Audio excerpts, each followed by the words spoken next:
In the previous part, we heard the story of Satyavatī and the birth of sage Vyas.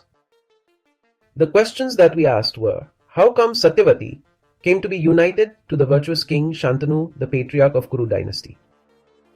Why did King Śantanu, of the family of Kuru, a greatly religious man, marry Satyavatī knowing her to be a fisherman's daughter? Who was the first wife of King Śantanu, and how Bhisma, the intelligent son of Śantanu, came to be born of the parts of Vasu? So today, let us answer these questions. In the ancient times, there ruled a mighty king named Mahābhiṣa from the legendary Ikshvaku dynasty. He was a king of unparalleled wisdom, truthfulness, and devotion. A ruler who performed 1,000 Ashwamedh Yag and 100 Vajpayee sacrifices, earning the favor of Indra himself and ascending to the heavens. One day, King Mahābhiṣa found himself in the celestial court of Brahma, where the gods had gathered to serve the great Prajapati. Among them was Ganga Devi, the divine river goddess, who had assumed a stunning feminine form to pay her respects. At that moment, a powerful gust of wind swept through the court, causing Ganga Devi's garments to slip. The other gods, bound by their celestial discipline, quickly turned away in modesty. But Mahābhiṣa, he could not look away. His eyes remained locked on Ganga, and in that fleeting moment, a fateful connection was formed. Ganga too noticed his unwavering gaze, and in that instant their destinies became intertwined. But their stolen glances did not go unnoticed. Brahma, the creator himself, saw their love-stricken gazes and was filled with anger. Without hesitation, he pronounced a powerful curse. O King Mahābhiṣa, since you have forgotten all restraint, you shall be born again in the mortal world. There, you must perform great deeds of virtue before you can return to the heavens. Then turning to Ganga, Brahma decreed, and you, O celestial river, since your heart has already chosen him, you too shall descend to the human realm and become his wife. With heavy hearts, Mahābhiṣa and Ganga left the divine court, burdened by fate. The king, now aware of his impending rebirth, pondered over his next life. He searched the lineage of kings and finally made his decision. He would take birth as the son of Pratip, a ruler from the noble Kuru dynasty. Meanwhile, in another part of the world, the 8 celestial Vasu, divine beings of immense power, were wandering freely, enjoying the pleasures of existence with their wives. During their travels, they happened upon the sacred hermitage of the great sage Vasishtha. Among them, Vasudeva's wife was mesmerized by something extraordinary. A divine cow named Nandini, standing majestically in the hermitage. Unable to contain her curiosity, she turned to her husband and asked, "Oh my lord, whose is this magnificent cow that I see?"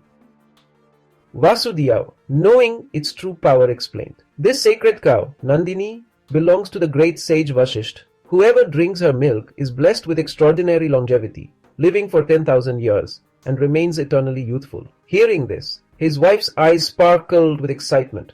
"Oh, noble one, I have a dear friend, the daughter of the great Rajarsi Ushna, who is beautiful and virtuous. If only she could drink Nandini's milk, she would be free from disease, never grow old, and rise above all others in the world. Please, my love, bring me this miraculous cow along with her calf." Blinded by affection, Vasudeva, though a divine being without sin, gave in to his wife's request. Together with other Vasu, he devised a daring plan, and in defiance of the great sage, they stole the sacred cow Nandini from sage Vasishtha hermitage. The great sage Vasishtha returned to his hermitage, only to find it empty. His sacred cow, Nandini, and her calf were nowhere to be seen. Disturbed and restless, the revered sage searched tirelessly, venturing deep into forests and caves, hoping to find them. But no matter how far he went, the cow was nowhere in sight. Realizing that ordinary means would not help, Vasishtha, the son of Varun, sat in deep meditation. And in his divine vision, the truth was revealed. The Vasu had stolen his beloved Nandini. Furious at their audacity, the great sage spoke with divine authority. "For their transgression, the Vasu shall be born among men." The curse sent shockwaves through the celestial beings.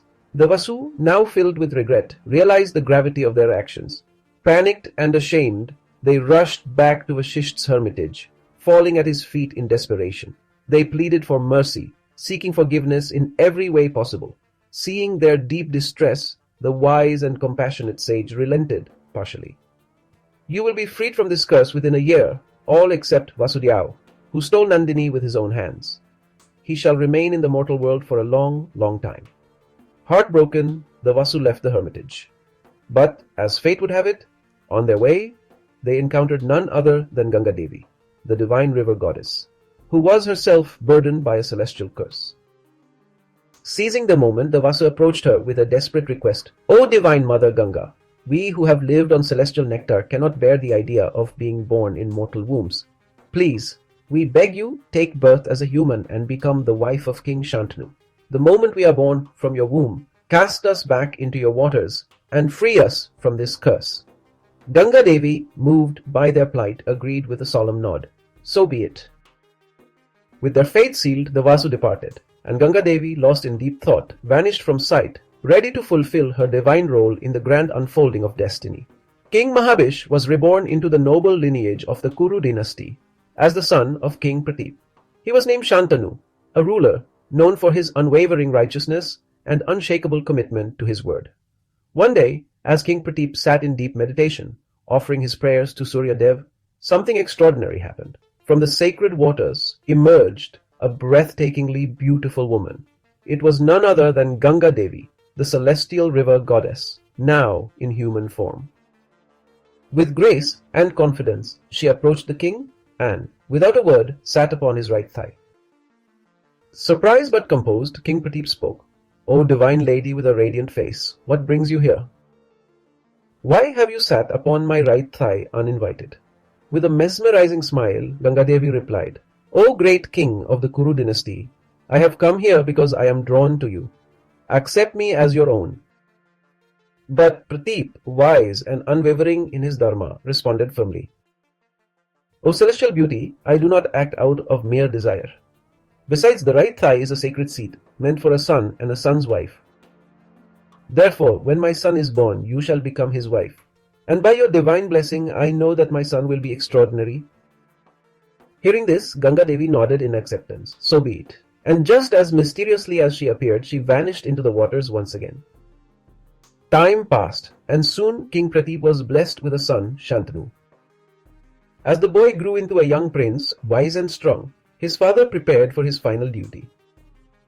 One day he called his son and declared, "My time to retreat into the forest has come. I leave this kingdom in your hands. Rule with justice and uphold dharma. But remember, one day a beautiful woman will come to you with the proposal of marriage. When she does, do not ask her who she is or where she comes from. If you accept her as your wife without question, you will find true happiness."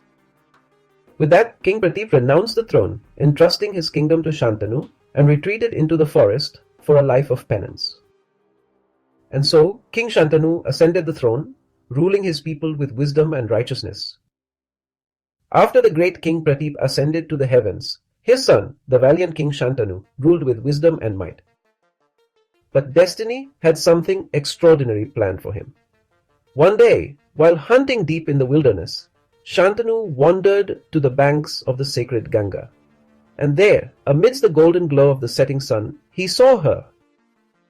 A vision of divine beauty, a mesmerizing woman with fawn-like eyes and an ethereal glow stood before him. Her elegance was unparalleled, her presence enchanting. The moment Śantanu laid eyes on her, his heart was captivated. "This must be the woman my father spoke of," he thought. "She is as radiant as Lakshmi herself." His pulse quickened, his body trembled with an unknown excitement. He had never seen such beauty before. And yet, unknown to him, this was no ordinary woman. This was Ganga Devi, the celestial river goddess, who had descended to the mortal realm, bound by fate. Ganga recognized him instantly, not as Śantanu but as the rebirth of King Mahābhiṣa, the man who had once fallen for her in the divine court of Brahma. Her heart too was drawn to him. Smiling gently, she walked toward him, her presence as fluid and graceful as the sacred waters she embodied. Seeing her approach, Śantanu was overwhelmed with joy. With a voice filled with admiration and longing, he spoke, "O lady of mesmerizing beauty! Are you a goddess, a celestial nymph, a Gandharvi, or a Yikshi? Whoever you may be, I am drawn to you. Your smile is filled with love and I cannot resist its charm. Will you be my wife?"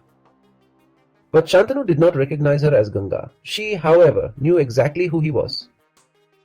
With a knowing smile, she responded, "O noble king, I know who you are, the son of King Pratip. It is true that women are destined to find their husbands. But tell me, should a woman not have the right to choose a husband who matches her desires and expectations?" Then her expression turned serious. "I will be your wife," she said, "but only if you agree to one condition." King Shantanu, mesmerized by her every word, listened intently.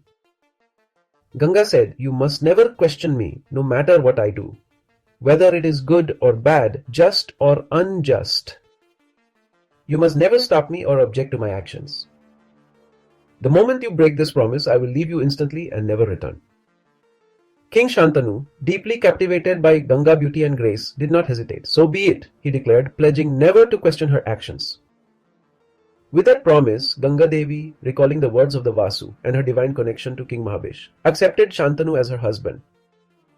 Together, they returned to his palace, where their love blossomed. For years, their love flourished in enchanting gardens and grand palaces. Santanu and Ganga were inseparable, their love as divine as that of Indra and Shachi or Lakshmi and Narayan. Time passed unnoticed as they revelled in each other's company, their hearts bound by an unbreakable passion. Then one fateful day, Ganga became pregnant. In due time, she gave birth to their first child, a son destined to be a Vasu. But what happened next shook Shantanu to his core. The moment the child was born, Ganga carried the newborn to the sacred waters of the Ganges, and without hesitation, she cast him into the river. Shantanu watched in shock, unable to comprehend what had just happened. Before he could react, Ganga reassured him with a silent glance, a reminder of the promise he had made. Bound by his word, the king remained silent. But the horror did not end there. One by one, Ganga bore Shantanu more sons. And each time, as soon as they were born, she cast them into the waters, never to return. The second, the third, the fourth, the fifth, the sixth, the seventh. All gone. King Shantanu's heart was torn. What am I to do? How can I preserve my family when my own wife destroys every son she bears? He felt trapped. If he stopped her, she would leave him forever, as per their agreement. But if he remained silent, he would lose yet another son, and his lineage might come to an end. Now Ganga was pregnant again for the 8th time. This must stop. I cannot let her take this child too. But if I defy her, will I lose her forever? The time had come. Ganga had once again given birth, but this was no ordinary child. This was the Vasu who had been cursed for stealing sage Vasishtha's divine cow, Nandini. As King Shantanu beheld his newborn son, his heart trembled. He knew what was coming. He had watched helplessly as Ganga took away his first 7 sons, casting them into the river without hesitation. But this time he could not remain silent. Falling at Ganga's feet, he cried out, "O beloved, I beg you, let this child live. You have already taken 7 of my sons. Do not take this one. I am pleading before you. If you wish for anything else, even if it is rare and difficult to obtain, I shall grant it. But please, let my lineage continue." His voice shook with desperation. "If you have any love for me, any mercy, then I implore you spare this child." But Ganga, unmoved, prepared to take the child away. Seeing this, King Shantanu's sorrow turned to fury. His patience had reached its limit. "You vile woman," he thundered. "What kind of heartless being are you? Do you not fear the consequences of your actions? Who raised you to be so cruel, to commit such sinful deeds? If you intend to wipe out my entire family, then there is no reason for me to remain with you." Ganga stopped in her tracks. Turning to face the king, her expression hardened. "O king," she said, "you have broken your promise. You vowed never to question my actions, but today you have gone against your word. Our time together ends here." Her voice softened, but her resolve remained firm. "I am Ganga, the celestial river. I did not come here as a mere mortal. I came to fulfill a divine purpose." Ganga, standing before King Shantanu with their newborn son in her arms, finally revealed the truth. "O king, long ago, the great sage Vasishtha cursed the 8 celestial Vasu to be born as mortals. Filled with sorrow, they approached me and pleaded, 'O divine one, let you be our mother.' I granted them their wish and took human form, choosing you as my husband to fulfill this divine purpose." She paused, looking into Shantanu's eyes. "The 7 Vasu have already been born and freed from their curse. But this child, This last Vasu, he must stay in the mortal world for some time. He is destined for greatness. She gently placed the child in Shantanu's arms. O noble king, take this son, the divine Vasu, as a blessing. He will be known as Gaṅgā, the son of Ganga. Among all warriors, he will be the most powerful. But before he can embrace his destiny, I must take him away. I will raise and train him, and when he reaches his youth, I shall return him to you. A child without his mother will not find happiness, nor will he survive. With those words, Ganga vanished into the waters, taking the boy with her. King Śantanu was left heartbroken. He had lost his wife and now his only son. The weight of his sorrow lingered, yet he had no choice but to continue ruling his kingdom. Though he governed wisely, his thoughts always drifted to his lost family. The pain of separation never left his heart. One day, seeking solace in the wilderness, Śantanu ventured out on a royal hunt. His arrows struck down buffaloes, wild boars, and other beasts of the forest. As he roamed deeper, he reached the banks of the sacred Ganges, and there he saw something extraordinary. A young boy, strong, agile, and full of divine energy, stood by the river, holding a mighty bow. With unmatched precision, he shot arrow after arrow, displaying a skill unlike anything the king had ever seen. Śantanu was mesmerized. Who is this remarkable child, he wondered. Yet the thought that this boy could be his son never even crossed his mind. King Śantanu stood in awe, his eyes fixed on the young warrior before him. The boy's skill was unmatched. He had the presence of a god, his form radiant like Cupid himself. The astonished king called out, "O noble warrior, whose son are you?" But the boy said nothing.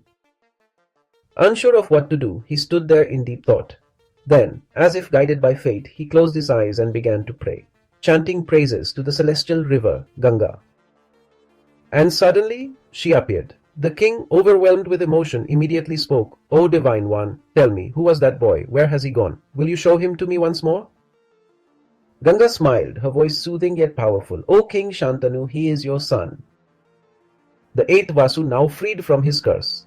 I have raised him, nourished him, and prepared him for his destiny. Now, it is time for him to return to you." With those words, Ganga stepped aside, revealing the boy. Shantanu's heart filled with joy as he rushed forward, embracing his long-lost son. Upon their return, the kingdom erupted in celebration. A grand festival was held in honor of Ganga's arrival. So who was this child Ganga, and how did King Śantanu got married to Matsyagandha? Well, this will be the next story in this series.